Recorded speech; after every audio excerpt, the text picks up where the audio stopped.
आज आम पढ़ा साहाड़ा वृक्ष किए लिखिं ना सारला दास। प्रथमे आम कवि विषय जाना। सारला दास ओडिया साहित्यर जड़े दिग्दर्शक। ओडिया साहित्य को तांकर अवदान थिला अतुलनीय। जेमतीक तांकर लेखा गुड़ाक होउछि बिलंका रामायण, महाभारत, चंडी पुराण, लक्ष्मी नारायण बच्चनिका।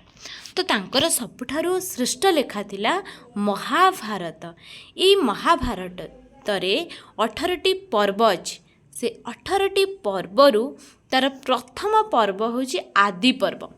ए आदि पर्वरु ही आमर आसी अछि कण ना साहाड़ा वृक्ष। तेबे आमे जानिबा कौन अच्छी साहाड़ा वृक्ष विषय पढ़ा। गोलक वृक्ष कर तार रथे चक, महाकल्प वृक्ष से हरई महापातक। कौन तार लाइन ना गोलक वृक्ष। गोलक वृक्ष माने साहाड़ा वृक्ष को कहा जायछि गोलक वृक्ष। कर तार रथे चक माने सूर्य देवतांकर रथर चक साहाड़ा वृक्ष रे होई थाए बा साहाड़ा वृक्ष रू कौन थे सूर्य रथर चक्र तैयारी होता है। महाकल्प वृक्ष से हरई महापातक। महाकल्प वृक्ष माने जो वृक्ष मूल बसिले आमे जहाँ कामना करूँ जहाँ आशा रखू ताहा पूर्ण होता है। तो से कौन करे हरई कोटि हरई महापातक से सब पाप गुड़ा कौन करे ना हरण करे। पूर्वे सृजित कलेक प्रजाप्रति दोषी कन्या होइले ताकू विवाह करिब जुगति। पूर्वरु ए गछटाकू किए सृष्टि करिसंदी प्रजापति। सृजित माने सृष्टि कले, प्रजापति माने होचंती ब्रह्मा। पूर्वरु ए वृक्ष को ब्रह्मा सृष्टि करिसंदी। जेतेबेले दोषी कन्या होइब तांकू विवाह करिब। गांधार सेन बोइले से वृक्ष अच्छी मोहर मझा थाने, मुताहाकू मुनि हो नीति पूजा करई नीति दिने। गांधार सेन बोइले माने गांधार सेन कहउसंती से वृक्ष मोर नरर मझ थाने रे अच्छी, मु ताकू नीति दिन कौन करुछि पूजा करुछि। किए कहउसंती ना गांधार सेन। व्यास प्रतिवाच तु भाग्यवंत राजा। व्यासदेव प्रति उत्तर रे कहउचंती तू होचु भाग्यवंत राजा। किस फल तू ही किस फल अच्छी तू साहाड़ा वृक्ष करू पूजा। व्यास जेतेबेले गांधार सेन कहउचंती मो नरर मझी थान रे साहाड़ा वृक्ष अच्छी, मु ताहाकू नितिदिन पूजा करुछि। व्यासदेव तार प्रति उत्तर रे कहउचंती तू भाग्यवंत राजा, तू की फल लाभ करुछु से वृक्ष पूजा करिकी। गांधार सेन प्रतिवाच से कर तार रथचक, दर्शने हरई से कोटि पातक। गांधार सेन से कथा कहउसंती से वृक्षर गछरु कौन होइथाए ना सूर्यंग रथर चक्र तैयारी हुए आउ दर्शन कले कोटि कोटि पाप धोई हो जाए। व्यास बोइले राजा नुहईटी एमंत, आंभर तहु शुण हो सहस्र संगत। व्यासदेव कहउचंती एमंत नुहई, मु जहा कहूची तू ताहाकू शुण। वृषभ मास कृष्ण पक्ष जी दशमी, तिथि जी दशमी, गुरुवार सतभिषा नक्षत्र, विजय विश्वनाथ स्वामी। वृषभ मास, वृषभ मास माने क्यों मास आमे तो जानी मास हूँ 12टी बैशाख ठारू चैत्र पर्यंत हेले दादा तो वृषभ मास बोली ना। ताले वृषभ मास होउची आमर मास 12टी आमे जानिछे, आमर राशि मध्य 12टी आमे जानिते। मास होउची कोन ना बैशाख प्रथमे आसे, तापरे आसुची ज्येष्ठ। ठीक सेमिति राशि मेष, तापरे होची वृष राशि। तो वृष मास माने वृषभ मास माने ज्येष्ठ राशि। वृषभ मास कृष्ण पक्ष, दुईटी पक्ष अच्छी शुक्ल पक्ष कृष्ण पक्ष। से कौन कहले ना वृषभ मास कृष्ण पक्ष केउ तिथि ना दशमी तिथि, गुरुवार सप्तभिषा नक्षत्र रे किए से विजय विश्वनाथ स्वामी महादेव बा शिव विजय लाभ करुसंती। नंदीकेश्वर देव वृषभ पलाणी, पिठिरी विजय कले देवी पिनाकी शूलपाणी। ଶିବ କ'ଣ କରୁଛନ୍ତି? ବୃଷଭ ମାସ କୃଷ୍ଣ ପକ୍ଷ ଦଶମୀ ତିଥିରେ ଗୁରୁବାର ଶତବିଶା ନକ୍ଷତ୍ରରେ ବିଜୟ ଲାଭ କରୁଛନ୍ତି। ଶୂଳପାଣି ମାନେ ଶିବଙ୍କର ନାମ, ପ୍ରତିଶବ୍ଦ ଗୋଟେ ଯିବ। ହୃଦରେ ଆଭରଣ ଉଡ଼ଙ୍ଗ ଶପଥ ଫେରୁ, ଅନ୍ତରିକ୍ଷେ ବାଜଇ ନବଲକ୍ଷ ଡମ୍ବରୁ। ପିଠିରେ ବିଜେ କଲେ କ'ଣ ନା ପିନାକୀ ଶୂଳପାଣି, ହୃଦୟରେ ଆଭରଣ ବା ତାଙ୍କର ସେ ସାପଟାକୁ 7 ଫେରା କରିକି ପକାଉଛନ୍ତି ହୃଦୟରେ ମାନେ ବେକରେ। ଅନ୍ତରିକ୍ଷେ ବାଜୁଛି 90 ଲକ୍ଷ ଡମ୍ବୁରୁ, ମାନେ ଶିବ ଯେଉଁ ଡମ୍ବୁରୁର ଶବ୍ଦ 90 ଲକ୍ଷ ଡମ୍ବୁରୁର ଶବ୍ଦ ସଙ୍ଗେ ସମାନ। ତ ସେ ଶବ୍ଦର ସ୍ୱରଟା କ'ଣ ହେଉଛି ନା ବାଜୁଛି। କୌତୁକେ ବିହଡ଼ନ୍ତି ସ୍ୱାମୀ ଦେବରାଜ, କୌତୁକ ମାନେ ଖୁସି ମନରେ ସେ ଘରୁ ବାହାରୁଛନ୍ତି। ବଇଲ ଆରୋହଣ ଦେବ ମଧ୍ୟପୁର ଦିଗ ବିଚ, ମାନେ ବୃଷଭର ପିଠିରେ ବସି ସେ ମଧ୍ୟପୁର ଦିଗରେ ଚାଲିଛନ୍ତି। ଅନେକ ତୀର୍ଥେ ପଶି ଆସନ୍ତି ସୁଢେଳ, ଚଳନ୍ତି ମହେଶ୍ୱର ବୈତରଣୀ ନଦୀ କୂଳେ। ଅନେକ ତୀର୍ଥସ୍ଥାନ ସହିତ ସୁଢଳରେ ପଶିକିରି ସେ କ'ଣ କରୁଛନ୍ତି? ଆସିକି ବୈତରଣୀ ନଦୀ କୂଳରେ ଆସି ପହଞ୍ଚୁଛନ୍ତି। ସାହାଡ଼ା ବୃକ୍ଷ ଗୋଟିଏ ଅଛି ବାମକତି ଲାଗି, ପତ୍ର ଗୋଟିଏ ବଇଲ ମଥାରେ ଘେନିଲା କବିକି।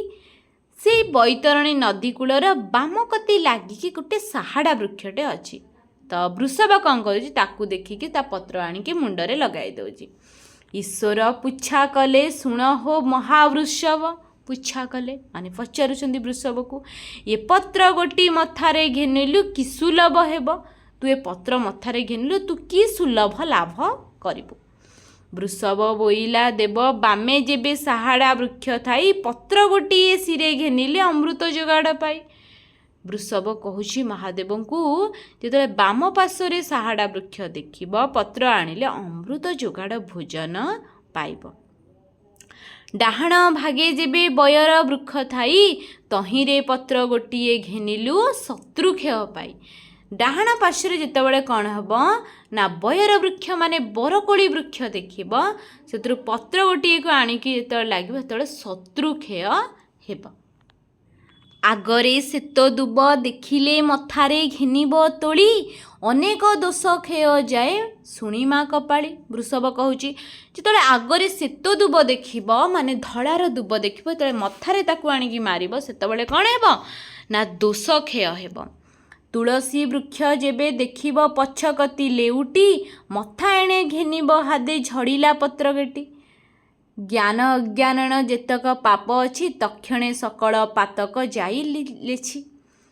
ବୃଷଭ କହୁଛି, ଯେତେବେଳେ ତୁଳସୀ ବୃକ୍ଷ ଦେଖିବ ପଛକତି ଲେଉଟି, ମାନେ ପଛକୁ ଲେଉଟିକି ତୁଳସୀ ବୃକ୍ଷ ଦେଖୁଛ, ମଥା ଏଣେ ଘେନିବ ଝଡ଼ିଲା ପତ୍ର ଗୋଟି, ତାର ଯେ ଝଡ଼ିଲା ପତ୍ର ପଡ଼ିଥିବ ତାକୁ ଯେତେବେଳେ ମଥାରେ ଆଣିକି ମାରୁଛ, ଜ୍ଞାନ ଅଜ୍ଞାନରେ କରିଥିବା ପାପ ଗୁଡ଼ାକ ସବୁ ଧୋଇ ହୋଇଯିବ। ତକ୍ଷଣେ ସେହି କ୍ଷଣି ସକଳ ମାନେ ସମସ୍ତ ପାତକ ମାନେ ପାପ ଯାଏ ଲେଛି, ସବୁ ଧୋଇ ହୋଇଯିବ।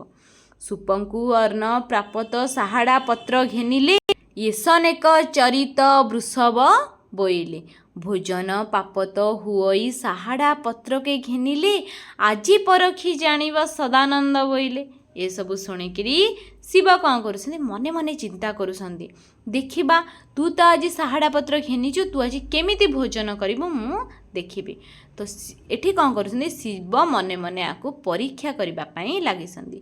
ଚତୁର୍ଦ୍ଦଶ ଭୁବନ ବୁଲିଲେ ମହାଦେବ, ପାଣି ଘାସ ଆହାର କତିକ ନିଅନ୍ତି ବୃଷଭ। ବୃଷଭକୁ ଧରିକି ଚତୁର୍ଦ୍ଦଶ ଭୁବନ ବୁଲିବାକୁ ଲାଗିଲେ। ପାଣି ଘାସ ଆହାର କତି କିଛି ବି ବୃଷଭକୁ ଦେଲେ ନାହିଁ। ମନ ସରି ବୃଷଭକୁ ସେ ବୁଲାନ୍ତି ଉପବାସେ, ଗିରି ଅରଣ୍ୟ ବୁଲନ୍ତି କ୍ଷେପଣୀ ଆକାଶେ। ମନ ଭରିକିରି କ'ଣ କଲେ ନା ମହାଦେବ ବୃଷଭକୁ ବୁଲେଇବାକୁ ଲାଗିଲେ। କେମିତି ନା ଉପବାସରେ ଗିରି ଅରଣ୍ୟ ପାହାଡ଼ ଜଙ୍ଗଲ ମଧ୍ୟରେ ତାଙ୍କୁ କ'ଣ କଲେ ନା ବୁଲେଇବାକୁ ଲାଗିଲେ। ବାହୁଡ଼ନ୍ତି କପିଳାସେ ବିଜେ କଲେ ଅଦିତ୍ୟର ହସ୍ତେ। ବାହୁଡ଼ନ୍ତି କପିଳାସ ତାଙ୍କର ସ୍ଥାନ, ତ କପିଳାସ ସ୍ଥାନକୁ ବାହୁଡ଼ନ୍ତି ଆଦିତ୍ୟର ସୂର୍ଯ୍ୟଙ୍କ ହସ୍ତରେ ବାହୁଡ଼ୁଛନ୍ତି। କପିଳାସ ନିକଟେ ବିଜୟ ପଞ୍ଚୁଭକ୍ତ ତିନତ, 5ଟି ମୁଖ ଆଉ ତ୍ରିନେତ। ଶିବ କ'ଣ କଲେ ନା ଆସିକି ପହଞ୍ଚୁଛନ୍ତି କେଉଁଠି? ଆଦିତ୍ୟର ସୂର୍ଯ୍ୟାସ୍ତରେ ଆସିକି ପହଞ୍ଚୁଛନ୍ତି କପିଳାସରେ। ଅମୃତ ଯୋଗାଡ଼ ଯେ ରନ୍ଧନ କରନ୍ତି ଉମା, ସ୍ୱାମୀ କି ବାଟ ଚାହିଁନ ବିମୁଖ ଦେବୀ ବାମା। ଅମୃତ ଯୋଗାଡ଼ କରିକି ଉମା ମାନେ ପାର୍ବତୀ ଏଠି ଅମୃତ ଯୋଗାଡ଼ ରନ୍ଧନ କରିକି ବସିଛନ୍ତି। ସ୍ୱାମୀଙ୍କ ବାଟ ଚାହିଁକି ସେ ଏଠି ମନ ଦୁଃଖରେ ବସିଛନ୍ତି। ବିମୁଖ ମାନେ ମନ ଦୁଃଖରେ, ବାମା ମାନେ ସ୍ତ୍ରୀ ଏଠି ବସିଛନ୍ତି। ତେର ଘଡ଼ି ଯହୁଁ ଗଡ଼ିଗଲା କର ତାର, ଆପଣି ଠାକୁରାଣୀ ବିଜେ କଲେ ମୁଣ ହୀର। ତେଣୁ 13 ଘଡ଼ି ଗଡ଼ି ଯାଉଛି ବା ସୂର୍ଯ୍ୟାସ୍ତ ହେଉଯାଉଛି, ଶିବ ଆଉ ଆସିନାହାନ୍ତି। ପାର୍ବତୀଙ୍କୁ ଭୋକ ଲାଗିଛି। ସେ କ'ଣ କଲେ? ଖାଇବା ପାଇଁ ଗଲେ। ସୁବର୍ଣ୍ଣ ପଇଲମ ସକଳ ଯୋଗାଡ଼ନ୍ତି ଭରି, ସୁବର୍ଣ୍ଣ ପଲମରେ ସକଳ ମାନେ ସମସ୍ତ ଯୋଗାଡ଼ ଧରିକି ବସିଲେ। ପିଠା, ଖିରିସା, ଗୋଟିକା, ଛେନା, ତାଗଡ଼ା ଆଦି କରି ସୁବର୍ଣ୍ଣ କୋପରାରେ ସମସ୍ତ ପୁରାଇ, ଦେବେ ପିତ୍ରେ ଅର୍ଣ୍ଣ ପାଣି ଦେଇ, ତୁଣ୍ଡେ ପଞ୍ଚଗୁଣ୍ଡି লাই। ସୁବର୍ଣ୍ଣ କୋପରାରେ କ'ଣ କଲେ? ସମସ୍ତ ପୁରାଇକିରି ଦେବେ ପିତ୍ରେ ଅର୍ଣ୍ଣ ପାଣି ଦେଇ, ତୁଣ୍ଡେ ପଞ୍ଚଗୁଣ୍ଡି লাই। ତୁଣ୍ଡରେ କ'ଣ କରିଛନ୍ତି? 5ଟା ଗୁଣ୍ଡା ନେଇଛନ୍ତି। ପାଣି ଆଧାର କରି 3 ଗୁଣ୍ଡି ଭୁଞ୍ଜି, ୟେସ ନେକେ ସମୟ ଡମ୍ବୁରୁ ଡିବି ଡିବି ବାଜି। ଏହି ସମୟରେ ସେ ଯେତେବେଳେ ଖାଇ ବସିଛନ୍ତି, ଡମ୍ବୁରୁର ଶବ୍ଦ ବାଜିଛି। ଶୁଣିନ ଗୋସାମଣୀ ଯେ ବିଷାଦ ହୋଇଲେ। ଗୋସାମଣୀ ପାର୍ବତୀ ମନ ଦୁଃଖ କରୁଛନ୍ତି। କେମନ୍ତ କରିବି ମୁହିଁ, ଈଶ୍ୱର ବିଜେ କଲେ, ମୁଁ କ'ଣ କରିବି? ଈଶ୍ୱର ଆସି ଏଠି ପହଞ୍ଚି ଯାଉଛନ୍ତି। କାହିଁକି ନା ଆମ ହିନ୍ଦୁ ଧର୍ମରେ ଅଛି, ସ୍ୱାମୀମାନେ ନ ଖାଇବା ପୂର୍ବରୁ ସ୍ତ୍ରୀମାନେ ଖାଇବେ ନାହିଁ। ତ କାଳେ ଶିବ ଦେଖିକି କୋପ କରିଯିବେ କି, ରାଗିଯିବେ କି, ତ ସେ ସେଠି କ'ଣ ମନ ଦୁଃଖ କରିଛନ୍ତି। ଶଙ୍ଖଚୂଣ ମୁଣ ହିଁ ଛାଡ଼ି ଉଠିଲେ ବେଗେ ହୋଇ, ବୃଷଭ ଗୁଆଣୀରେ ଲୁଚାଇଲେ ନେଇ। ଶଙ୍ଖଚୂଣ ହୋଇକି ବା ଅସ୍ଥିର ଭାବରେ ଖାଇବା ମୁହଁରୁ ଉଠିକିରି ସବୁ ନେଇକି ବୃଷଭ ଗୋରୁ କୁଣ୍ଡରେ ସବୁ ଲୁଚାଇ ଦେଲେ। ପିଠା, କ୍ଷୀରି, ସାକର ପୁରାଇଲେ କାଞ୍ଚଲାରେ, ଆଞ୍ଚବନ ସାରି ଦେବୀ ହୋଇଲେ ବାହାରେ। ପିଠା, କ୍ଷୀରି, ସାକର ସବୁ କାଞ୍ଚଲାରେ ନେଇକି ପୁରାଇ ଦେଉଛନ୍ତି। ଆଞ୍ଚବନ ସାରିକି ଦେବୀ ବାହାରକୁ ଆସୁଛନ୍ତି। ରତନ ଝରିରେ ଦେବୀ ପାଣି ଯେ ପୁରଇ, ଛାମୁରେ ପ୍ରବେଶ ଯେ ହୋଇଲେ ମହାମାଇ। ରତ୍ନ ଝରିରେ ପାଣି ପୁରାଇକିରି ଛାମୁରେ ଆସିକି ମହାମାଇ ମାନେ ପାର୍ବତୀ ଆସିକି ଆସୁଛନ୍ତି। ନନ୍ଦିକେଶ୍ୱର ରାଇ ଆଜ୍ଞା ଦେଲେ ସଦାନନ୍ଦ, ବୃଷଭ ଗୋଟିକ ନେଇ ଗୁଆଣୀରେ ବେଗେ ବାନ୍ଧ। ସଦାନନ୍ଦ ଶିବ ନନ୍ଦିକେଶ୍ୱରକୁ ଆଜ୍ଞା ଦେଉଛନ୍ତି, ନେଇକି କ'ଣ କର ନା ବୃଷଭଙ୍କୁ ଗୁଆଣୀରେ ନେଇକି ବାନ୍ଧି ଦିଅ। ଆଜ୍ଞା ପ୍ରମାଣେ ନନ୍ଦିକେଶ୍ୱର ଗଲା, ଯତନ କରି ତାକୁ ଖମ୍ବରେ ନେଇ ବାନ୍ଧିଲା। ନନ୍ଦିକେଶ୍ୱର କ'ଣ କରୁଛି ନା ବୃଷଭକୁ ନେଇକରି ଖମ୍ବରେ ବାନ୍ଧୁଛି। ଈଶ୍ୱର ଆଜ୍ଞା ଦେଲେ ନନ୍ଦିକେଶ୍ୱରକୁ ରାଇ, ଖଡ଼ ଆହାର ଘାସ ପାଣି କିଛିର ଅର୍ଣ୍ଣ ନଦେବୁଟୁ ବଇଲେ। ବୃଷଭକୁ ଆଜି କିଛି ବି ଖାଇବା ପିଇବାକୁ ତ ଦେବୁ ନାହିଁ। ସ୍ୱାମୀ ଆଗାୟଣ ସେ ଦୃଢ଼ କରି ବାନ୍ଧିଣ ଅଇଲା, ବଜ୍ରର କିଳିଣି ଦେଇ ସେ କବାଟ କିଳିଲା। ବୃଷଭ ବିଚାରଇ ମୋତେ ଈଶ୍ୱର କସିଲେ, କର ତାର ନାଥ ଏହା କିମ୍ପା ନ ବିଚାରିଲେ। ସେପଟେ ବୃଷଭ ମନେ ମନେ ବିଚାର କରୁଛି, ମୋତେ ଈଶ୍ୱର କସିଲେ ମାନେ କଷ୍ଟ ଦେଲେ, ସୂର୍ଯ୍ୟ ଦେବତା ଏହା କେମିତି ନ ବିଚାର କରୁଛନ୍ତି, ମୋ ପ୍ରତି ଅନ୍ୟାୟ ହେଉଛି। କାରଣ ସାହାଡ଼ା ବୃକ୍ଷ ଦର୍ଶନ କଲେ ମୁଁ ତ ଅମୃତ ଯୋଗାଡ଼ ପାଇବା କଥା। କର ତାର ମୋହର ଏତକ କଥା ଯେ ନିଷ୍ଫଳ ହୁଅନ୍ତେ, ଆବର କର ତାରକୁ ହେ ଭଗତ ହୋଇବ ଯୁଗତେ। ନିଶ ତେଣ ବାସ ଖଡ଼ ନାଡ଼େ ଦିଅନ୍ତି ସେ ତୁଣ୍ଡେ, ଦେଖିଲେ ଅମୃତ ଯୋଗାଡ଼ ପୁରୀ ଅଛି ଭାଣ୍ଡେ। ଏଇ କଥା ଚିନ୍ତା କରିକି ସେତେବେଳେ ତାଙ୍କର ମୁହଁଟାକୁ ତଳକୁ ଗୋରୁ କୁଣ୍ଡକୁ ନେଉଛନ୍ତି, ସେତେବେଳେ ପୁରା ଅମୃତର ବାସ୍ନା ଆସୁଛି। ଅମୃତ ତାର ସେ ଯେଉଁ ପାତ୍ରଟା ପୂର୍ଣ୍ଣ ହୋଇଯାଇଛି। ସନ୍ତେଷଣ ଭୋଜନ ସେ କଲାକ ବୃଷଭ, ସୁମରଇ ଏକଲୟ କରି ହାଦେ କର ତାର ଦେବ। ଯେତେବେଳେ ସେ ଅମୃତ ଯୋଗାଡ଼ ଭୋଜନ କରୁ, ସେ ଭଗବାନ ସୂର୍ଯ୍ୟ ଦେବତାଙ୍କୁ ସ୍ମରଣ କରିଛି। ଭୁଞ୍ଜିଣ ବଇଲ ଯେ ହୋଇଲା ଆନନ୍ଦ, ଖାଇସାରିକି ବୃଷଭଟି ଆନନ୍ଦ ପ୍ରକାଶ ଲାଭ କରୁଛି। ହେ ବୁଦ୍ଧ ଜନେ କର ତାର ନଥାକୁ ହିଁ ନିତ୍ୟବନ୍ଦ, ଖାଇସାରିକି କର ତାର ସୂର୍ଯ୍ୟ ଦେବତାଙ୍କୁ ବନ୍ଦନା କରୁଛି। ଈଶ୍ୱର କଷଣରୁ ହୋଇଲିଟି ପାର, ମୁଁ ଈଶ୍ୱରଙ୍କ କଷ୍ଟରୁ ବା ଈଶ୍ୱରଙ୍କ ପରୀକ୍ଷାରୁ ମୁଁ ଆଜି ପାର ହେଇଗଲି। କିସ କରି ପାର ଇଟି ଆବର ନାଶ କର। ହେଲା, ଏହି ହସ୍ତରେ ଫଳ ଲଭନ୍ତି ବିରଞ୍ଚି ନାରାୟଣ ପ୍ରସାଦେ, ଶୂଦ୍ରମୁନି ସାରଳା ଦାସ କର ତାର ପଦ୍ମପାଦେ ବନ୍ଦେ। ତ ଏଇ ସାରଳା ଦାସ ନିଜ ନାମରେ ଭଣିତା କରୁଛନ୍ତି। ବ୍ୟାସ ବୋଇଲେ ଶୁଣ ଗାନ୍ଧାର ସେନ ନୃପତ୍ରୀ, ଏ ପତ୍ର ଶିରେ ଘେନିଲେ ୟେଶ ନେକେ ଫଳ ପ୍ରତି। कौन कहते व्यासदेव जितेबले एमती किछि नुहे जितेबले पत्र घिनिब एही क्षणी फल प्राप्त हेब। भुंजिण वृषभ त्रिपुति होइला। त्रिपुति माने तृप्ति शांति अनुभव कला। शोष को पणा भोक को अमृत जोगाड़ पाइला। शोष को पणा सहित अमृत जोगाड़ पाइला। सोई अच्छी वृषभ होइण महातृप्ति शुभेण प्रसर जे होइला कराती। वृषभ खाई पी शांति रे शोइछि। तो राति हेछि कबाट फेड़ी करी देव जे सुढळ। जो महादेव आसुचंदी कबाट फेड़ी करी माने कबाट खोलिकी देखिया भीतर को पशिले देवे वृषभ विकले। ईश्वर हसिले जे महावृषभ को चाही किस फल पाइलु तू साहाड़ा वृक्ष चाही। वृषभ देखी तांको हसुंती तू की फल लाभ कलु जे साहाड़ा वृक्ष पाइकी। बैल बोइला देव सहस्र नहिले जे मिथ्या। शास्त्र रे जहाँ लेखा है ताहा केबे मिथ्या हुए ना। एरा किए कहूँ ना वृषभ कहूँ शिव को। सुखेण पारी हुअंती जेबे कर तार भगता। जितेबाला सूर्य देवतांकर मु भक्त तांका आशीर्वाद पड़ी जाइछि तो मु आकु कौन करी मते जहाँ शास्त्र लिखाई मु ताहा पाइछि। ईश्वर बोइले पाइलु तू जेन्हे संसार जन्म को प्राप्त हेउ तेने तू आज जहाँ लाभ करछु तो यह संसार जन्म को प्राप्त हेउ। वृषभ बोइला देव प्रत्यक्ष पाइली तुम्भर मुण ही न करुण मुआगे जे खाइली। वृषभ कहूँ मुआको प्रत्यक्ष भाव रे पाइछि तुम्भे न खाउणु मु तो खाद्य को खाइछि। जे जाहाकु स्वामी होई थाए भगता अवश्य से ताहांका करंती ना चिंता। जे जार स्वामी बा सब बड़े आमे कही थाउ भक्त बड़ ना भगवान बड़। सब बड़े भक्त ही बड़ होता है। भगवान भक्तर को मान रक्षा करने सबुबले धरापृष्ठ आज भी धरापृष्ठ अच्छी भगवान सबुबले भक्तर मान रक्षा कर। से वृषभ कहूँ जे जहाँ स्वामी होई थाए भगता अवश्य से ताहांकु करंती ना चिंता। जेहेतु मोर भगवान होउसंती सूर्य से मोर चिंता करिसंती आउ मते मोर शास्त्र अनुसार फल मिले। सेवक चिंता जेबे स्वामी की न लागिब केबेण मते संसार तरिब। सत कथा जदि भक्तर चिंता भगवान को न लगे संसार केमिति बा चलिब। जेतेक जोगाड़ तुम्भर मढ़ फुली तुम्भर मणहु न करू मुआ केते पाइली।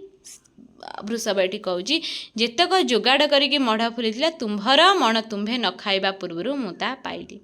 स्वामी लये करी देखनी मोहर गुआणी गंध आमदोई कर्पूर रस जानी। जेतबले देखुसंती शिव वृषभ गुण से कर्पूर गंध तो अमृतर बास्ना आसूची।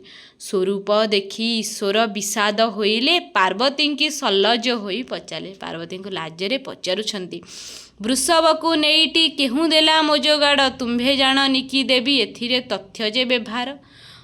शिव पार्वती की पचारते मो खाद्य नहीं कि वृषभ को ये सब किए देछि। पार्वती हसिले को ईश्वर वचन। पार्वती कौन करुछंदी ईश्वर वचन रे हसुछंदी। तुम्भर आसीबा विलंब देखिण त्रिलोचनी। त्रिलोचनी शिवंकर नाम। तुम्भे जेतेबेले आसीबा देखिली विलंब हेउछि हे त्रिलोचनी हे शिव समस्त बाढ़ीण देबे बसिली मु भुंजी यशने के समय डंबुरु शब्द बाजी। से सबू जोगाड़ करके मु खाइबा को बसितली सही समय तुम डंबुरुर शब्द बाजिला। क्षुधाहीन तुम्भे मते कोप करिब बोली सबु नहीं वृषभ गुआणी रे लुचैली बा गुआणी रे भरिली। कहते पार्वती एठी जितेबाला तुम डंबुरुर शब्द बाजिला काले तुम्हें भी क्षुधायण थी भोकरे थी काले मते कोप कर बोली ये सब मुझे गुआणी रे भरीदेली। सदानंद हसिले गिरिजा वचन। गिरिजा माने पार्वती। शिव पार्वती वचन रे हसुसंती। एहर्न के करिए प्रापतटी करंती देवता माने एमिति करके तो भगवान लीला एमिति करके भगवान करथांती तांकर भक्तर मान को रक्षा करिथांती। तो एटा होची हमर साहाड़ा वृक्षर कथा सारा।